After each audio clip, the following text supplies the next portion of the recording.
नमस्कार। जय Shri Ram. India speaks daily में आपका स्वागत है। इंडिया स्पीक्स डेली अर्थात no left no right, only सनातन वॉइस, और मैं हूं आपके साथ संदीप देव। राम जन्मभूमि की संघर्ष गाथा में अभी हम मुगल एरा तक नहीं पहुंचे हैं। वह इतिहास जो अननोन है उसे मैं आपको बता रहा हूं। कल मैंने आपको बख्तियार खिलजी के बारे में बताया था कि किस तरह से बख्तियार खिलजी को लेकर एक झूठा नैरेशन गढ़ा गया कि वह बख्तियार खिलजी जिसने नालंदा और विक्रमशिला को ध्वस्त किया, अवध का वो गवर्नर था, तो फिर उसने अयोध्या में श्री राम मंदिर को क्यों छोड़ा। कल मैंने आपको रेफरेंस के साथ बताया कि बख्तियार खिलजी कभी अयोध्या का गवर्नर नहीं था। उसके बाद मैं आपको आज जो गुलाम वंश है उससे लेके पूरी दिल्ली सल्तनत तक की जो लड़ाई रही है अयोध्या के लिए, वो मैं कुछ शब्दों में बताऊंगा। और बताऊंगा कि अयोध्या कैसे मुस्लिमों के आंखों में खटकता था, और कई मुस्लिम शासक अयोध्या के वीरों का सम्मान करते हुए अपने आप को सरेंडर कर गए और अयोध्या को एज इट इज रहने दिया, अयोध्या को नहीं छेड़ा, खासकर तुगलक काल में। और कैसे यहाँ के वीरों ने अयोध्या में पर लगातार होते आक्रमण के बाद यहां से निकलकर एक नए अयोध्या का ही गठन कर दिया, एक नए अयोध्या को ही जन्म दे दिया। उस अयोध्या से आप सब परिचित हैं, लेकिन उस अयोध्या की कहानी बताऊंगा उससे पहले आप सब इस वीडियो को लाइक कर लीजिए, मैक्सिमम लोगों तक पहुंचाइए। लाइक आप करेंगे तो ये मैक्सिमम लोगों तक पहुंचेगा, यूट्यूब का एल्गोरिदम उसको पुश करेगा।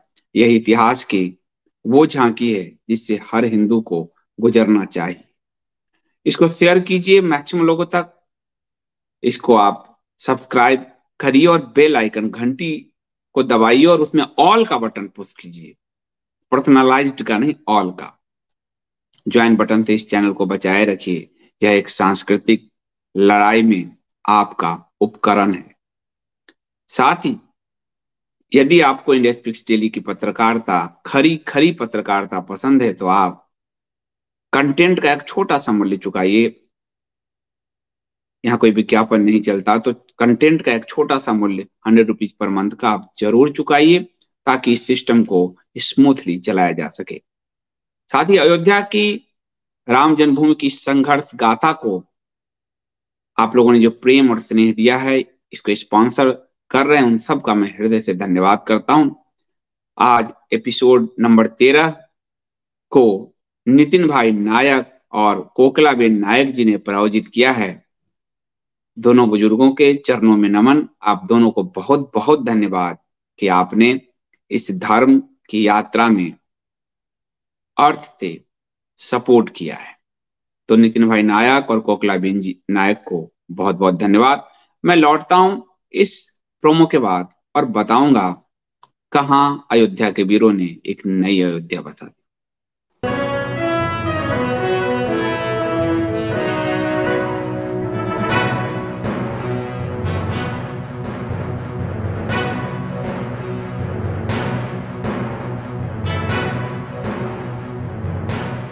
चलते हैं एक नई कहानी की ओर। अयोध्या में आपको हमने खिलजी बताया, उस समय गुलाम वंश का शासन चल रहा था। गुलाम वंश का शासक हुआ इल्तुतमिश कुतुबुद्दीन ऐबक, जिसने हिंदू जैन करीब 27 हिंदू जैन मंदिरों को तोड़कर हमारे विष्णु मंदिर को तोड़ दिया। और ये वो विष्णु स्तंभ जिसको आप कुतुब मीनार जानते हैं, वो विष्णु स्तंभ है।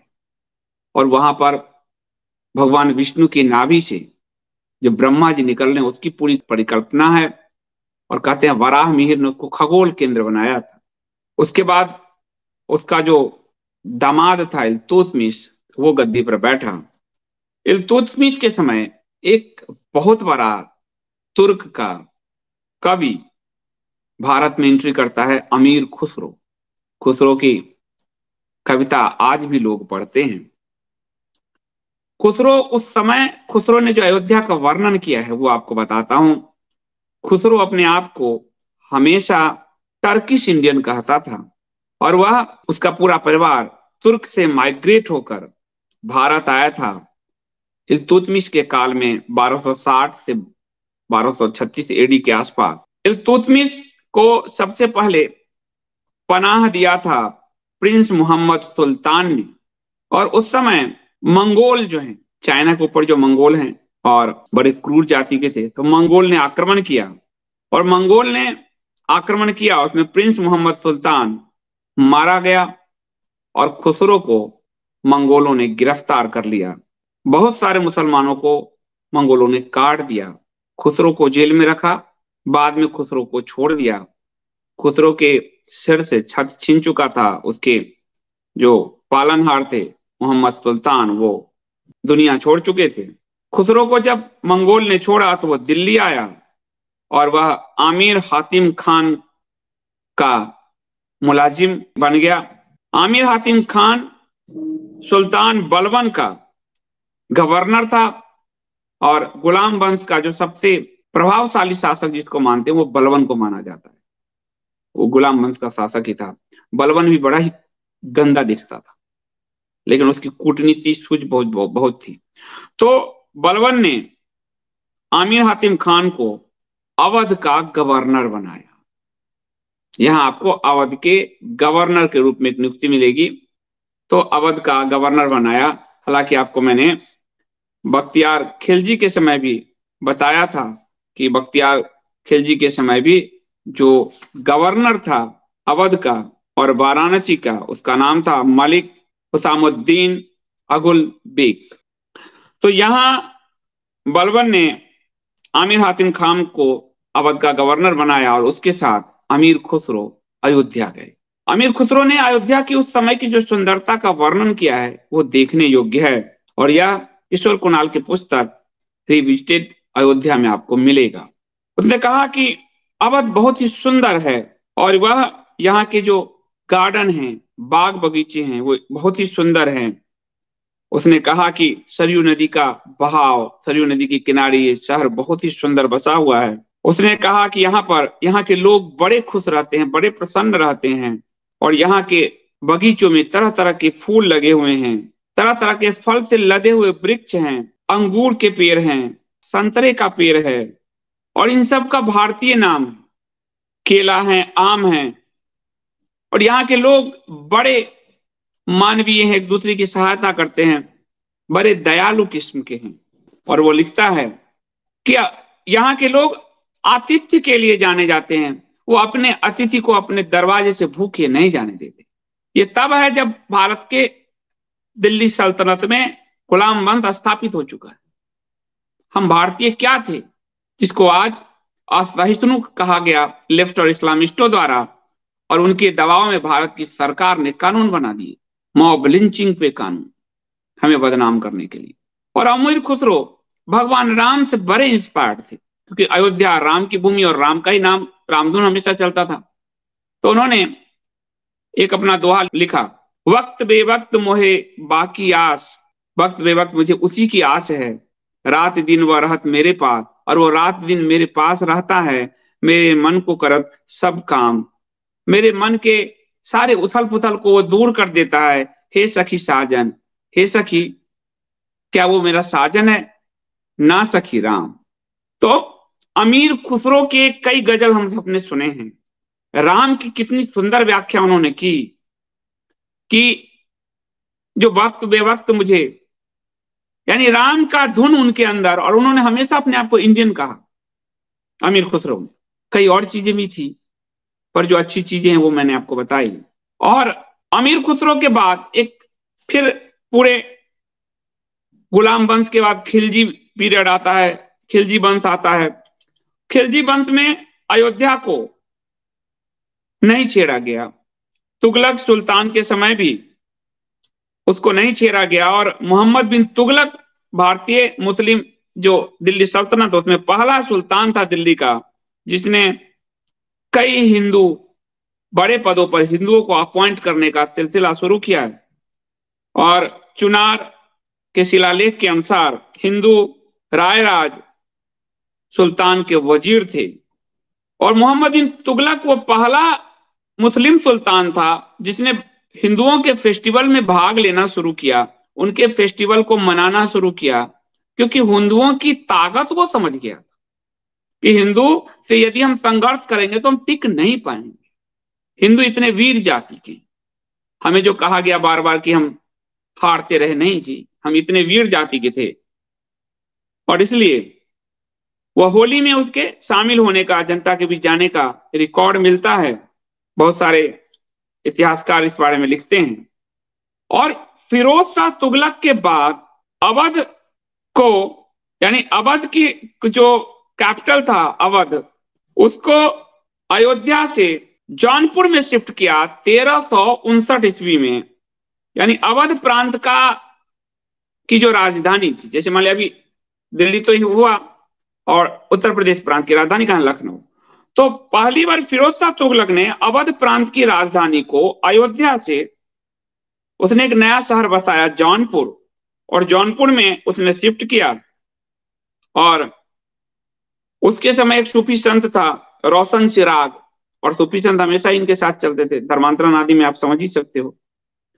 फिर लोधी वंश आया तुगलक के बाद, और बहलोल लोधी ने अपने भतीजे मियां मोहम्मद फरमौली उर्फ काला पहाड़ को अयोध्या का सूबेदार नियुक्त किया 1489 ईस्वी में, अयोध्या का सूबेदार बनाया। और यह लोधी वंश का आखिरी कार्यकाल था, तो यानी 1451 1526, क्योंकि लोधी की लड़ाई बाबर से होती है। तो ये पूरा जो समय है वो हिंदुओं की ताकत को ये लोग समझ गए थे, और हिंदुओं की शक्ति को समझकर ये हिंदुओं के साथ समझौते की स्थिति में पहुंच गए थे, पहुंच कर रहे थे। लेकिन अयोध्या पर जो हिंदू राजा आदि थे, वो दिल्ली सल्तनत, मुस्लिम वहां का गवर्नर आ रहा हो, उससे बड़े आहत होते थे। काफी सारे हिंदू राजा इससे बड़े आहत होते थे। और उस समय जब खिलजी वंश में जलालुद्दीन का भतीजा था अलाउद्दीन खिलजी, वो भी अयोध्या गया था, और वहां पे कहते हैं कि उसने अपने चाचा का सिर कटवा कर वहीं किया, डाला। इसके साक्ष्य बड़े कम मिलते हैं कि गंगा की रेत में फेंकवाया। तो ये जो सल्तनत काल थे, इस समझौते के लिए हिंदू से तो टाइप करके रह रहे थे, लेकिन बार बार आक्रमण, और दूसरा कि जो ब्राह्मण क्षत्रिय थे बहुत सारे, उनको पसंद है कि मेरी अयोध्या, राम की अयोध्या में किसी मुस्लिम शासक द्वारा गवर्न हो, शासित हो। इसलिए वहां से कुछ ब्राह्मण, कुछ क्षत्रिय निकले, और वो उन्होंने वहां पर वो श्याम देश पहुंचे।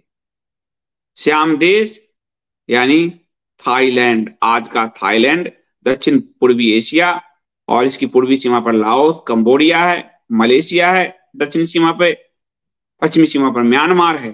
तो श्याम देश में अयोध्या को बसाया, थाईलैंड में उन्होंने अयोध्या को बसाया। और 1949 से पहले तक उस अयोध्या नगर को जूथिया कहा जाता था, लेकिन 1949 में फिर थाईलैंड नाम पड़ा, अधिकृत नाम। थाई का मतलब स्वतंत्रता होता है, राजधानी बैंकॉक है। और तो थाईलैंड श्याम देश बसाया, अयोध्या नगर ही नहीं पूरा देश ही बसाया। तो आज भी आप थाईलैंड का देखते होंगे कि हिंदू धर्म के साथ बहुत ही गहरा नाता है। थाईलैंड का राजा खुद को भगवान विष्णु के अवतार मानते हैं, और इसलिए थाईलैंड का राष्ट्रीय प्रतीक चिन्ह गरुड़ है। तो भारत के वीरों ने यहां से निकलकर एक नया देश, एक नया अयोध्या बसा दिया। उन्हें पसंद नहीं था मुस्लिम शासकों के अधीन रहना, इनके उज्जड़बाजी को बर्दाश्त करना। और यहां पर बहुत बड़ा साम्राज्य उन्होंने बसाया। और उस समय चीन तक, और इतने ये वीर क्षत्रिय यहां से जो गए थे, कुछ ब्राह्मण कुछ क्षत्रिय, ये इतने वीर थे कि इन्होंने चीन तक को पर हमला किया। उस समय अयोध्यापुर, इसको अयोध्यापुर कहा जाता था, श्याम देश फिर अयोध्यापुर, वहां का जो राजा था श्रीभोज, उसने चीन के राजदूत को मार डाला था। और चीन का सम्राट मिंग था, उसने अयोध्यापुर के राजा से विनती की कि आप शांत रहें, जो भी कर आदि है हम देते हैं। तो थाईलैंड के राजा को आज राम कहा जाता है। हम लोग जानते हैं थाईलैंड कैसे होता है। थाईलैंड के राजा को राम कहा जाता है। और ये पूरा राज परिवार उसी अयोध्या नामक शहर में रहता है जिसे हमारे वीरों ने जाकर इस अयोध्या से निकलकर वहां बसाया। ये आपको नया इतिहास पता चलेगा। हम लोग कहते हैं अयोध्या का क्या रिश्ता, क्या रिश्ता। कम्बोडिया की महारानी अरबी आई थी। ये जो बैंकॉक है, थाईलैंड की राजधानी, उससे करीब 60 किलोमीटर दूर अयोध्या नगर है। राजा राज परिवार वहीं रहता है। कि बौद्धों के बाद में बौद्ध भी खिलजी ने जो किए, तो बाद में फिर बौद्ध भी यहाँ से भागे। वहां भगवान बुद्ध की विभिन्न मुद्राओं की मूर्ति भी है और धीरे धीरे वहां सब बौद्ध हो गए। थाईलैंड में बौद्धों की आबादी ज्यादा है। इसके बावजूद अपने राजा को लोग राम के वंशज कहते हैं, विष्णु का अवतार बताते हैं। यही क्षत्रिय जो यहाँ से गए थे, ये जय भीम जय मीम वालों को सोचना चाहिए। और यहाँ के लेफ्टिस्ट और इस्लामिस्ट हिस्टोरियंस को, जिन्होंने कहा बौद्ध धर्म का विनाश हिंदुओं ने कर दिया, बौद्ध धर्म होते हुए भी वहां के राजा को भगवान राम का वंशज कहा जाता है। थाईलैंड की 94% आबादी बौद्ध धर्मावलंबी है, फिर भी राष्ट्रीय चिन्ह गरुड़ है। आज भारत में 80% हिंदू होके भी हम अपने नोट पर लक्ष्मी जी गणेश जी नहीं रख सकते। हम अपने धर्म घोषित नहीं कर सकते। हम अपने मंदिर पर अपने अधिकार नहीं रख सकते। हमारे मंदिर का पैसा सरकार लूटती है। हम वैष्णव माता मंदिर की मुक्ति के लिए हम एकम सनातन भारत दल के लोग जमा होकर अभी जम्मू में, कटरा में प्रदर्शन कर रहे हैं, क्योंकि हमारे मंदिर पर भी अधिकार नहीं। लेकिन थाईलैंड में उन्होंने एक नया देश, एक नया शहर ही बसा दिया। तो और इसलिए वहां के राष्ट्रीय प्रतीक गरुड़ हैं। तो अयोध्या की ये जो कथा है वह बृहत है, इसकी संघर्ष गाथा बृहत है। यहां से निकलकर एक नया शहर ही बन गया और वहां का राष्ट्रीय ग्रंथ रामायण है। और हम गीता और रामायण की बात भी हमारे स्कूल की, हम हिंदू हैं, हमारे शासक हिंदू हैं, हम गीता और रामायण पढ़ा नहीं सकते, पर उस बौद्ध देश में राष्ट्रीय ग्रंथ रामायण है, जिसे थाई भाषा में राम किएन कहते हैं, जिसका मतलब है राम किएन, राम की कीर्ति। और यह रामायण वाल्मीकि रामायण पर आधारित है। बैंकॉक के सबसे बड़े भव्य हॉल का नाम रामायण हॉल है। यहाँ पर नृत्य नाटक आदि जो है, रामलीला का प्रदर्शन होता है। और राम किएन के मुख्य पात्र में राम से लेकर पूरा रामलीला होता है। यह नवरात्र में बैंकॉक के शिलोंग रोड पर श्री नारायण मंदिर में बड़ा उत्सव होता है। यह हिंदुओं का एक बड़ा केंद्र बना हुआ है मंदिर जो है। तो दक्षिण पूर्व एशिया के इस देश में चप्पे चप्पे पर भगवान राम की छाप है, भगवान विष्णु की छाप है। राम वहां के आराध्य हैं और यह श्री राम की राजधानी, उन्होंने इस अयोध्या से उस अयोध्या को बसाया। तो हमारे वीरों ने, क्षत्रियों ने, ब्राह्मणों ने, बाद में बौद्धों ने ये इन मलेच्छ शासकों के अधीन रहने से इनकार करके एक नई अयोध्या ही बसा दी। ये कोई वीर जाति ही कर सकती है और ये वीर जाति हिंदू जाति है, सनातन जाति है। तो आज के लिए इतना ही। आप सबको ये श्रृंखला कैसी लग रही है, आप इसके बारे में जरूर बताइए, कमेंट सेक्शन में बताइए। मैं पढ़ता हूं और इसी कारण बीच बीच में जो आधुनिक, इस संघर्ष गाथा के आधुनिक पहलू पर मैं आ जाता हूं, वो आपकी कमेंट के कारण ही। तो कमेंट करते रहिए।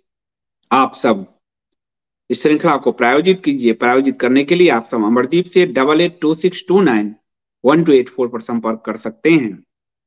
और आज के इस अंक को प्रायोजित करने वाले नितिन भाई नायक और कोकिलाबेन नायक जी को नमन। मैं मिलता हूं कल दोपहर 3:15 बजे। तब तक के लिए मुझे अनुमति दीजिए। जय श्री राम।